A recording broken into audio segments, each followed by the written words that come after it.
With the permission of the Senator Judges. The Chair wishes to address certain matters as it is necessary to protect the integrity of this trial. It has come to the Chair's attention over time that public statements attributed to persons covered by the rules on impeachment, whether made in interviews or in social media, appear to concern the evidence, the credibility of witnesses, and issues pending before this court, which may fall within the prohibition under Rule 18 of this court. Although the immediate matter arose from statements and conduct involving respective counsel last August 12, it raises broader concerns affecting the impartiality, decorum, and integrity of the impeachment court. Before imposing or enforcing standards of restraint upon the parties and their own counsel, the court must first look inward and put its own house in order. The Chair shall therefore resolve these matters in three parts. First, the duties of impartiality and decorum incumbent upon Senator Judges. Second, the scope, coverage, and prospective enforcement of Rule 18. Third, the specific guidelines governing compliance with Rule 18. First, Senator Judges' impartiality, decorum, and the internal remedy. The Chair begins where institutional discipline must always begin, with the court itself. The restraint, impartiality, and decorum demanded of the parties and their counsel must first be exemplified by those who sit in judgment. As Senator Judges, let us keep in mind our oath, quote, to do impartial justice according to the Constitution and the laws of the Philippines, close quotations. And the requirement under Rule 3 of the Rules of Impeachment to observe political neutrality therein defined as, quote, the exercise of a public's official duty without unfair discrimination and regardless of party affiliation or preference. The Chair likewise cites the relevant provisions of the 2025 Code of Judicial Conduct and Accountability, or CIPRA, on impartiality and the sub judice rule. Canon 3, Section 10 provides, quote, during the pendency of a case, a judge shall not knowingly make any comment in and out of court that could reasonably be expected or perceived to affect its outcome, impair the fairness of the process, or diminish the public's confidence in the court's impartiality. Canon 4, Section 24 provides, quote, a judge shall not engage or use any form of expression which tends to violate or has the effect of violating the sub judice principle, provoke or inflame divisive and contentious issues of public concern, or project an image not compatible with the dignity of their position. Taken as a whole, these principles remind us of our duty to preserve the impartiality of this court and the fairness of these proceedings. As the court said in People v. Court of Appeals, GR number 118882, this court has repeatedly and consistently demanded, quote, the cold neutrality of an impartial judge as the indispensable imperative of due process. Judicial proceedings are not orchestrated plays in which the parties are supposed to make motions and reach the denouncement according to a prepared script. There is no writer to foreordain the ending. Close quotation. Also in Berso versus Rabe, AM number RT 21010, a judge must not only be impartial, but must also appear to be impartial, as an added assurance to the parties that his decision will be just. Litigants are entitled to no less than that. For avoidance of doubt, this shall not prevent Senator Judges from examining the evidence where the examination belongs during the proceedings and on the record. The Supreme Court in People v. Gambor, GR 152183, said, the trial judge is accorded a reasonable leeway in putting such questions to witnesses as may be essential to elicit relevant facts, to make the record speak the truth. A judge may examine or cross-examine a witness. He may propound questions to test the credibility of the witness and to extract the truth. He may seek to draw out relevant and material testimony, though that testimony may tend to support or rebut the position taken by one or the other party. It cannot be taken against him if the clarificatory questions he propounds happen to reveal certain truths which tend to destroy the theory of one party. Taken together, Rule 17 and the Gambor case confirm that a searching question is not partial merely because the answer may aid one side or weaken the other. The prosecution and the respondent's counsel must be prepared to answer such questions. The inquiry must remain relevant, material, fair, and directed toward clarification of truth. It must not devolve into a speech, harassment, partisan advocacy, or an announcement of a conclusion already reached. The line is clear. Senator judges may test the evidence here under oath and on the record, exercising the cold neutrality of an impartial judge. When constituted as an impeachment court, the Senate does not cast aside the discipline of parliamentary practice, except where the specific rules on impeachment or the adjudicative nature of these proceedings require otherwise. The rules of the Senate establish parliamentary precedents and courtesies of the chamber continue to bind every member sitting as senator judge under Rule 34, Sections 93 and 94 of the Rules of the Senate. Deem acts or language that offend a senator or any public institution or third party to be unparliamentary and prohibit the use of offensive and improper language against another senator or public institution or third party. Henceforth, I hope senator judges shall refrain from unparliamentary remarks, personal attacks, imputations of improper motive, and other language incompatible with the dignity of these proceedings and of parliamentary courtesy to other people. The chair will at all times extend to his fellow senator judges the courtesy befitting equals and reasonable latitude that serious deliberation requires. Differences in judgments and vigor in debate are to be expected and shall, as far as practicable, be met with patience, flexibility, and respect. Should circumstance so require, however, the chair will not hesitate to enforce the rules of this impeachment court, the rules of the Senate, particularly sections 95 and 96. In this chamber, firmness need not be unkind, nor courtesy come at the expense of duty. Both serve the same end, the fair and honorable administration of justice. Further, where a senator judge is alleged to have violated the impeachment oath, Rule 3, Rule 18, or any other applicable rule of the Senate, an available institutional remedy within the Senate is the filing or referral of an ethics complaint to the Senate Committee on Ethics and Privileges in accordance with the internal rules of the Senate. Under Rule 10, Section 1316 of the Rules of the Senate, the Committee on Ethics has jurisdiction over all matters relating to the conduct, rights, privileges, safety, dignity, integrity, and reputation of the Senate and its members. Any disciplinary action remains for the Senate to determine under Article 6, Section 16.3 of the Constitution and applicable rules. This shall not be a proper subject matter to be taken up within this impeachment court so as not to divert the attention from the impeachment trial against the respondent in this case. Accordingly, the chair reminds all senator judges, first, to observe the impartiality and political neutrality required by their oath and the rules. Second, to observe the parliamentary rules, precedents, and courtesies of the Senate and refrain from unparliamentary, offensive, or improper remarks. Third, to exercise their authority under Rule 17 to question witnesses, prosecutors, and counsels for the respondent and the prosecutor during the proceedings on the record instead of through commentaries in social media. Second ruling, Rule 18, scope, coverage, and prospective enforcement. Note on the statement, prospective enforcement. Having addressed the conduct expected of senator judges, the chair now turns to Rule 18 and the persons expressly covered by it. The chair makes this ruling not only in response to the manifestation and motion made by counsel for the respondent, Attorney Sheila Sison, on August 12, and after due consideration of Attorney Ligutan's explanation, but also on the basis of the chair's independent findings of seeming violations of Rule 18. These incidents come after the chair's earlier advice to both panels to designate the respective spokespersons so that the necessary and appropriate communications may be made within the limits prescribed by the rules. Since that advice has not been fully observed, the chair now finds it necessary to restate and strictly enforce those restrictions.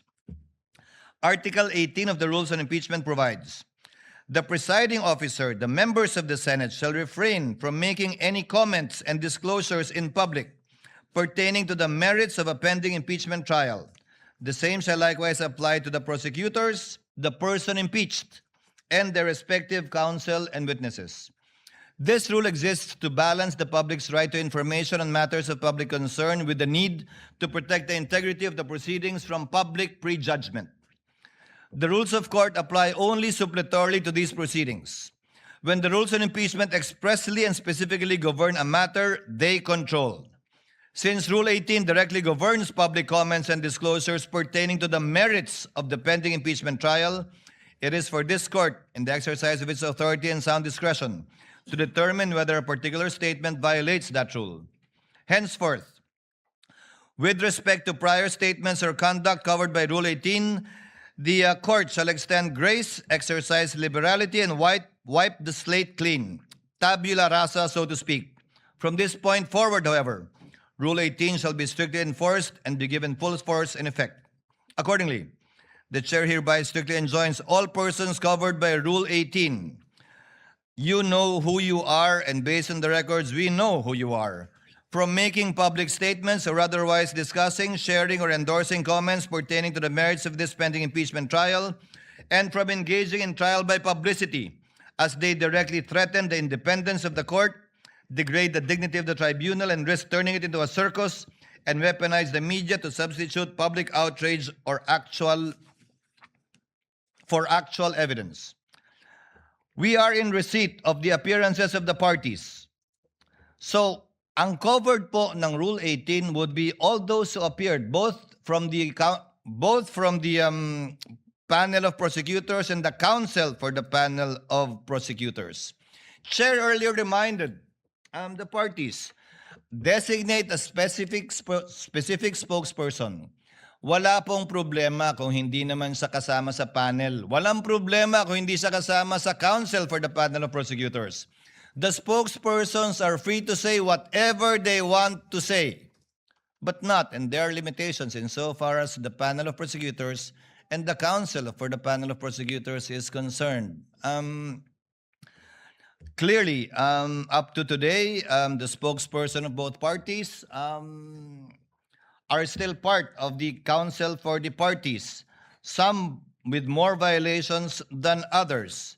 So without enumerating the counsels where this rule applies, I think you know who you are, given the entries of appearance you've already made.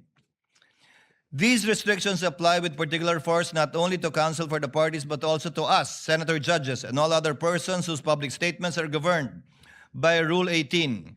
Rule 18 makes specific mention of the respondent. It does not make mention of the complainants in this case, given the public nature of this case. So outside of the senator judges, outside of the counsels for the parties, particularly mentioned would be the respondent herself, as well as the witnesses called. Third ruling, guidelines for compliance with Rule 18. To ensure a common standard, the chair now states the guidelines governing compliance with Rule 18. That line is crossed when a public comment by any person covered by Rule 18 falls within the phrase, quote, pertaining to the merits. In this regard, jurisprudence has consistently distinguished matters going into the merits of a case from those which are merely procedural, incidental, or collateral. In De Leon versus Deliana, GR 21-2277, as a technical legal term, merits has been defined in law dictionaries as a matter of substance in law as distinguished from matter of form, and as the real or substantial grounds of action or defense, in contradistinction to some technical or collateral matter raised in the course of a suit. In Badoy versus Magdoza Malagar, AM number 220916 SC, comments on the merits of the case may refer to the credibility of witnesses, the character of the accused, the soundness of alibis offered, the relevance of the evidence presented, and generally any other comment bearing on the guilt or innocence of the accused. Pursuant to the en banc case of INRE published threats hurled by Attorney De Vera, AM number 011203 SC, number 1, no party shall make public comments, statements, insinuations, or rhetorical questions that, number 1, prejudge the issue to predict the outcome of the trial. Number 2, question pending rulings. Number 3, substitute media pressure for evidence. Number 4, promote distrust and undermine public confidence in the court by creating the impression that the court cannot be trusted to resolve the case impartially and violate the right of the parties to have their case tried fairly by an independent tribunal uninfluenced by public clamor and other extraneous influences. For purposes of this trial, a statement pertains to the merits when viewed in the full context. It evaluates in its full context. It evaluates a disputed fact, the credibility of a witness, the relevance or probative value, weight or sufficiency of a particular evidence, assessment as to the legal viability of an article of impeachment, or a substantive defense advocates a particular disposition of the charges or announces or forecasts the ultimate vote. Conversely, this court recognizes the qualified privilege of a fair and true report regarding these proceedings as affirmed in the Supreme Court in ABS-CBN versus Ampatuan GR number 227004. Based on the jurisprudential standard derived from Article 35 of the Revised Penal Code, a fair and true report means a neutral, objective, and accurate recounting of the proceedings made in good faith without any comments or remarks. For the guidance of all the parties concerned, the Chair now issues the procedural guidelines for violations of Rule 18. The Impeachment Court will exercise its powers summarily under Rule 5, adhering strictly to the due process parameters set by the Supreme Court. First, a 24-hour show cause order. No oral accusation or press pronouncement shall precede the formal charge. Any party cited for a particular violation will be issued a written show cause order, either motu proprio or upon motion by either party, and will be given exactly 24 hours to submit a verified written answer. Pursuant to the Supreme Court's en banc doctrine in Zaldivar versus Sandigan Bayan, GR number 79690-707, due process in disciplinary proceedings against lawyers and parties does not require a trial-type formal hearing. The presiding officer will rule summarily based solely on the submitted pleadings upon the lapse of the 24-hour period, subject to appeal or reconsideration by any member of the court. Now, the burden of proof. Pursuant to Stratcom Corp. versus Etong, GR number 190980, and Webb versus Gatula, GR number 194469, any punitive sanction requires this court to find that, quote, a person's act must be done willfully or for an illegitimate or improper purpose. Thus, the good faith or lack thereof of the person being cited in contempt should be considered. Hence, the contemnor is presumed innocent, and the burden of proving that the contemnor is guilty of contempt lies with the movant. For violations of Rule 18, the court shall follow a two-strike rule. Violations will be met with a strict graduated penalty system. First offense, public reprimand and admonition. The penalty is a severe reprimand and stern admonition in open court, placed permanently on the record as a final warning. Second offense, a monetary fine. The penalty, pursuant to the prescribed ceiling under Rule 71, Section 7 of the court will impose a maximum statutory fine of 30,000 per violation, pesos that is. Furthermore, exercising the court's inherent case management powers under Rule 4, 5, 6, and 8 to preserve the orderly proceedings, the offending lawyer or party may also be subjected to a defined prospective restriction on speaking, objecting, or examining witnesses on the floor.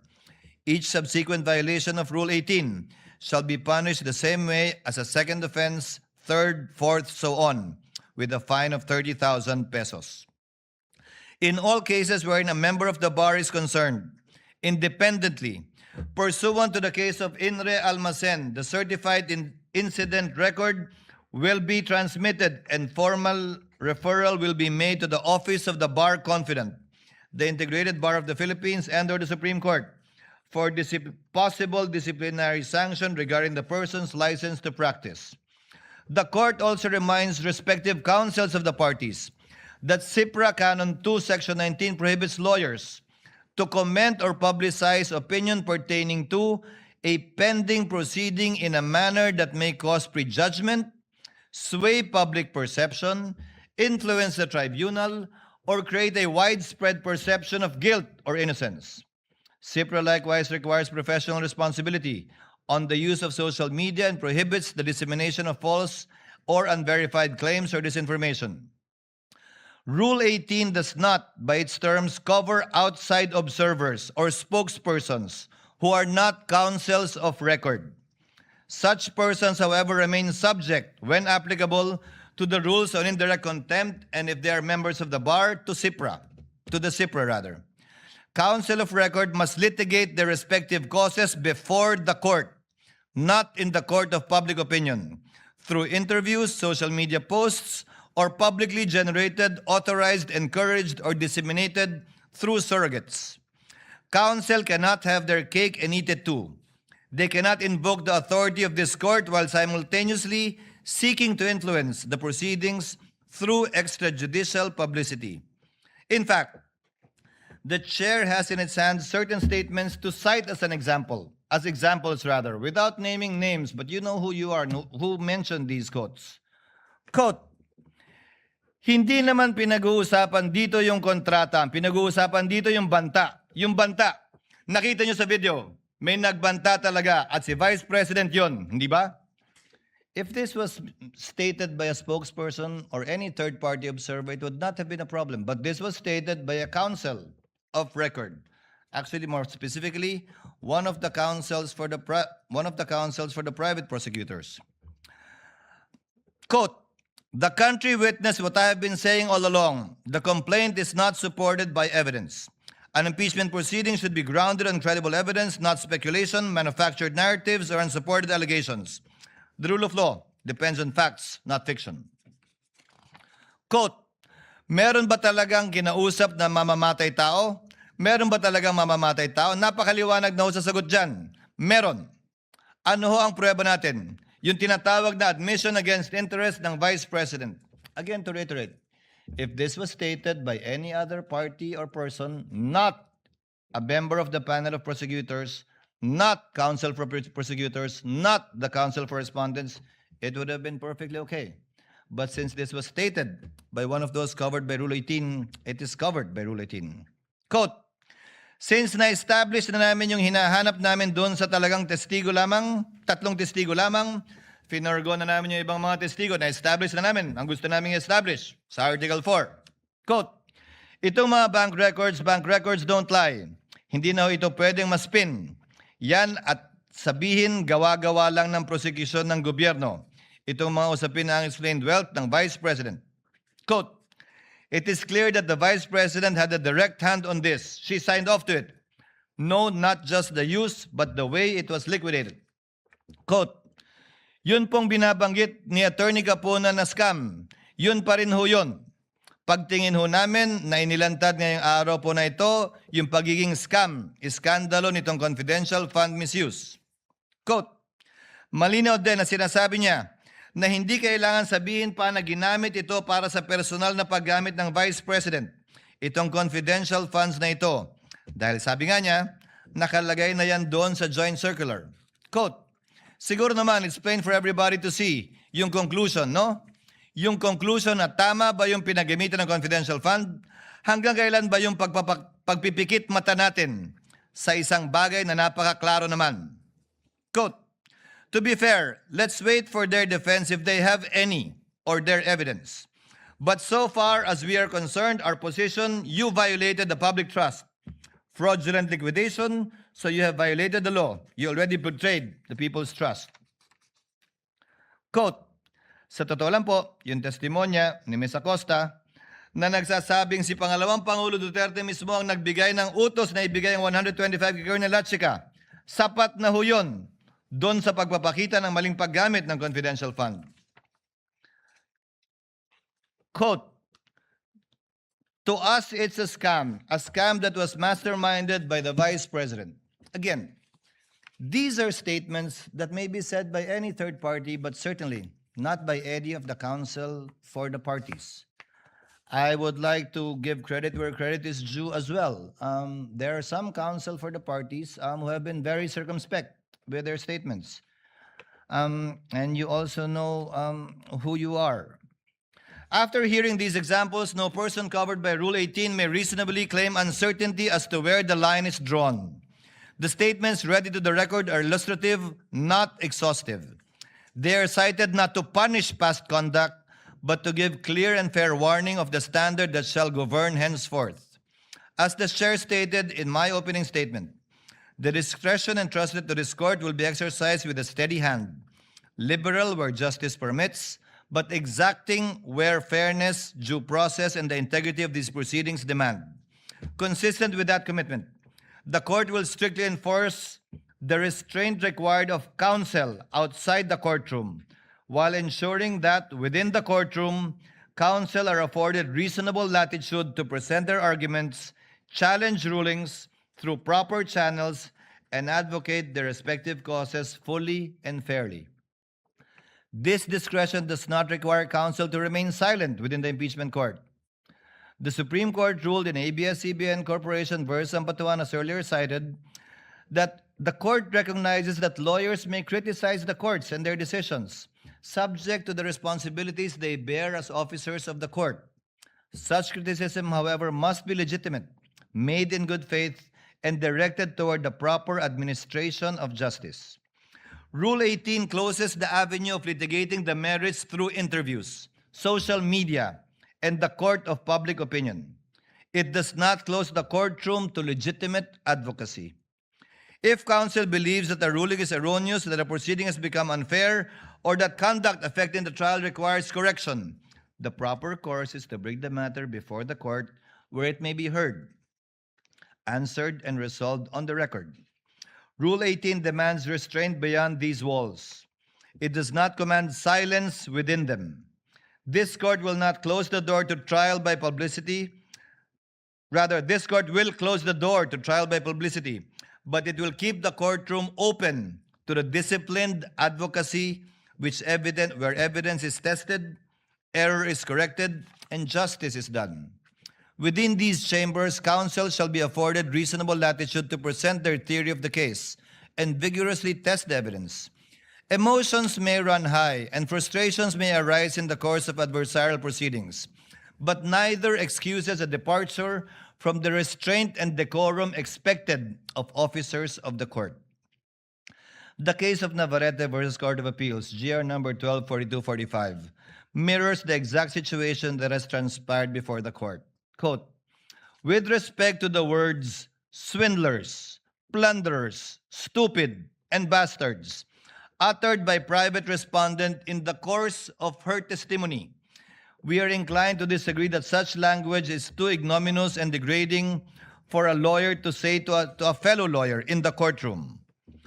In Baltao versus Falsis III, AC number 14443, the court said, while a lawyer is entitled to present his case with vigor and courage, such enthusiasm does not justify the use of offensive, abusive language.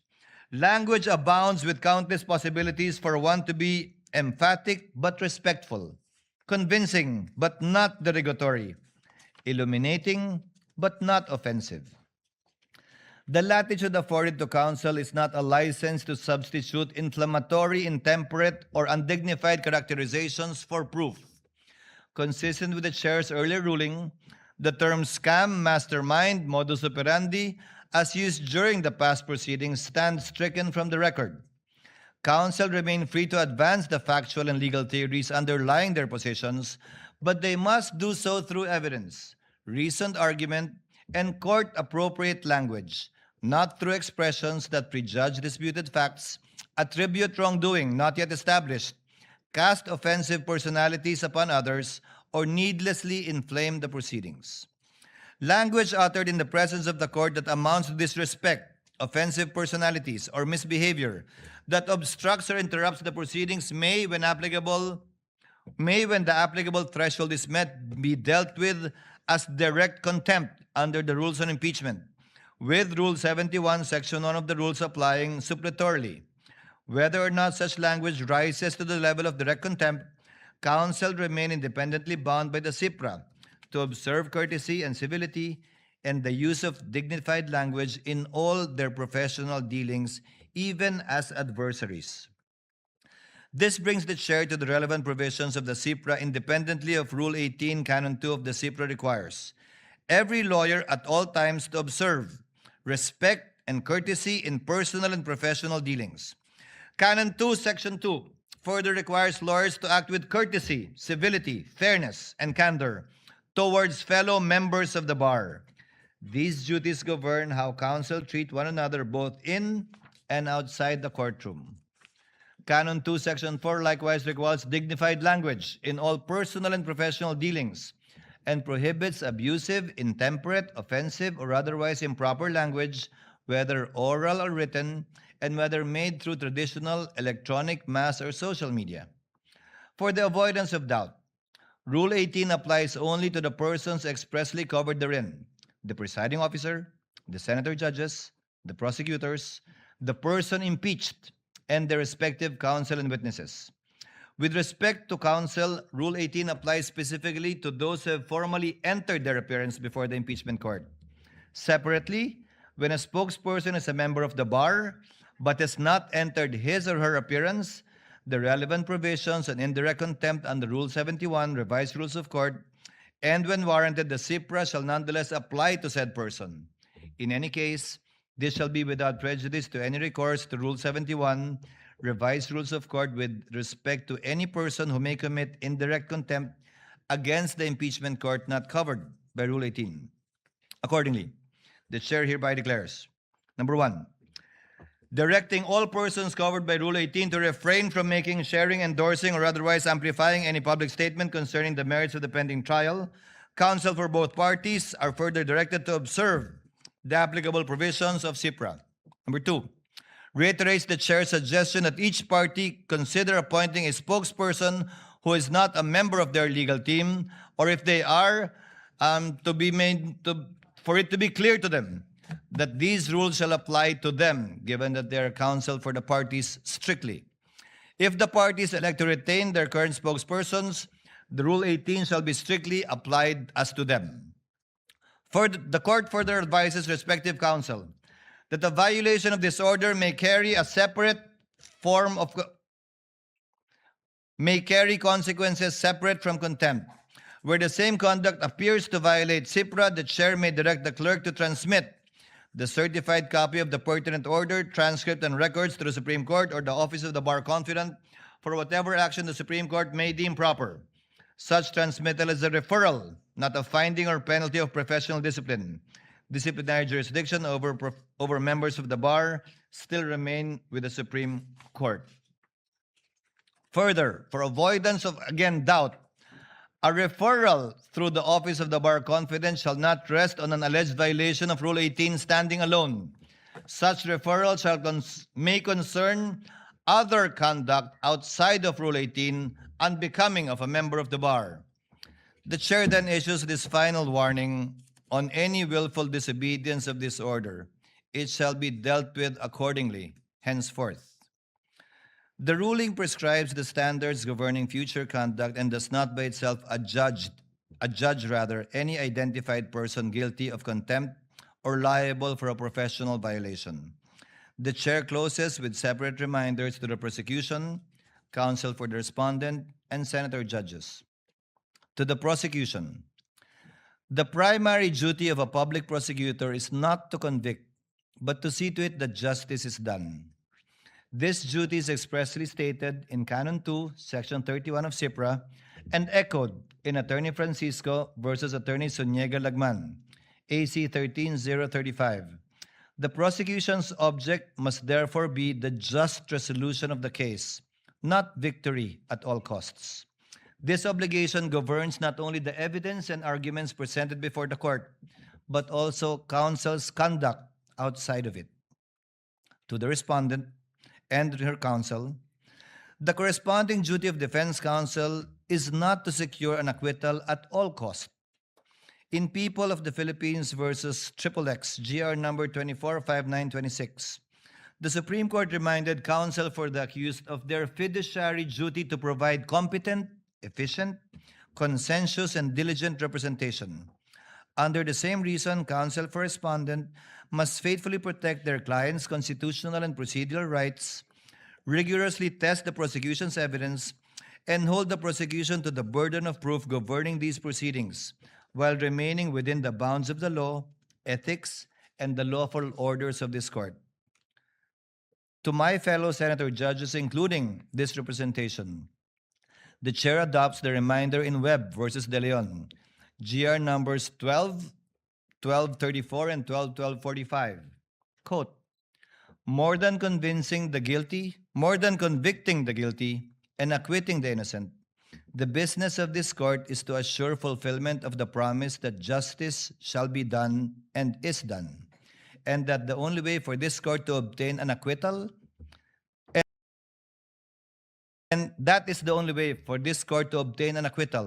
from the bar of public opinion. That obligation rests upon every senator judge to decide solely upon the record, under the Constitution and under our rules, and in a manner worthy of the confidence of the people to whom this court is ultimately accountable. Thank you, and we may proceed with the trial at hand.